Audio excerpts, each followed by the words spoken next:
Bonjour à tous, je réponds aujourd'hui à quelques questions qui m'ont été posées sur le concept de la vieille âme. Qu'est-ce qu'une vieille âme? Qu'est-ce qu'elle fait ici? Quels sont ses défauts? Quelles sont ses qualités? Est-ce qu'elle est heureuse en amour? Est-ce qu'elle est spirituelle? Tout ça. Alors d'abord, une vieille âme, c'est quoi? Si on croit à la réincarnation, on est donc ouvert à l'idée des renaissances multiples. Au bout de centaines de renaissances, terrestres ou ailleurs, on parle de vieille âme. Je vais me permettre de ne pas être très tendre avec les vieilles âmes parce que c'est pas tout rose. Alors, quels sont les défauts des vieilles âmes? Si tu es une vieille âme, ton désir de pureté t'amène à une intolérance par rapport au mal pensant, selon toi, ou évidemment au mal agissant. Au début, sans te contrôler, tu vas rejeter en bloc les égoïstes, les menteurs, les voyous de l'âme, tous ceux qui n'auraient pas un comportement correct. Tu vas rejeter et intolérer tous les êtres dont les actions ne sont pas celles d'une bonne éthique. Les vieilles âmes, dans la première partie de leur vie, peuvent faire preuve de jugement cinglant et excessif, ne tenant pas compte du degré d'évolution des autres êtres. Et à cause de ce problème d'excessivité et d'intolérance, ils peuvent se faire pas mal d'ennemis. Alors quelle est la solution et comment progresser? On en vient donc à la question, pourquoi les vieilles âmes se réincarnent-elles puisqu'elles ont déjà tout vécu? Alors d'abord pour s'entraîner à la tolérance, à l'amour inconditionnel,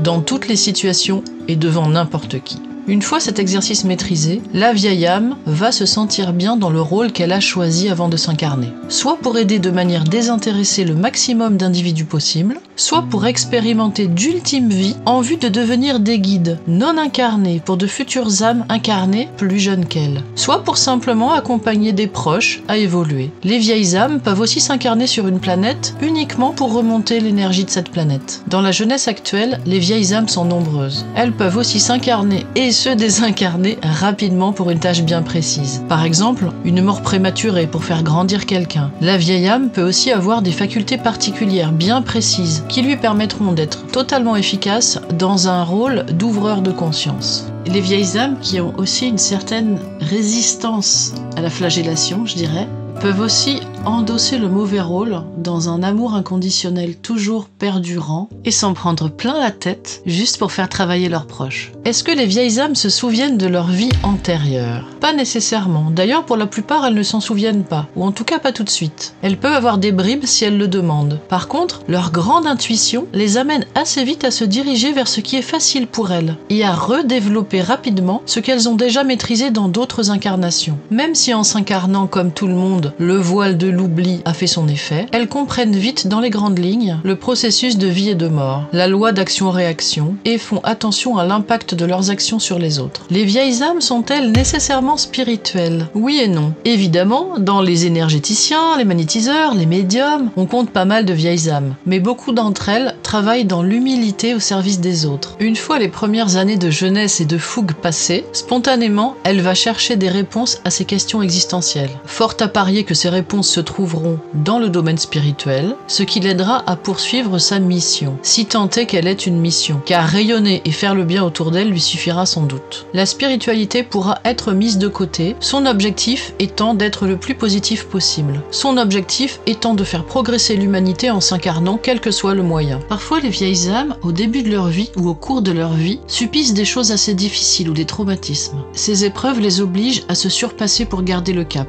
Et c'est ainsi qu'une fois ce cap dépassé, elles pourront aider les autres à leur tour. Les vieilles âmes sont-elles heureuses en amour? Leur mission inconsciente et supérieure prend souvent plus de place que la recherche d'une histoire d'amour. Mais avant d'en arriver là, la vieille âme, idéaliste, amoureuse de l'amour, et qui en plus veut sauver le monde, va trouver nombre de partenaires à sauver. Elle ne sera pas du tout épanouie, mais son partenaire oui, alors tout ira bien. Jusqu'à ce qu'elle se rende compte que finalement ce n'est pas ce qu'il lui faut. Une vieille âme a besoin d'une vieille âme. Voilà pour aujourd'hui, j'espère que tout cela vous a plu. N'hésitez pas à me le dire en commentaire, ça me fera plaisir. Abonnez-vous et likez, etc. etc.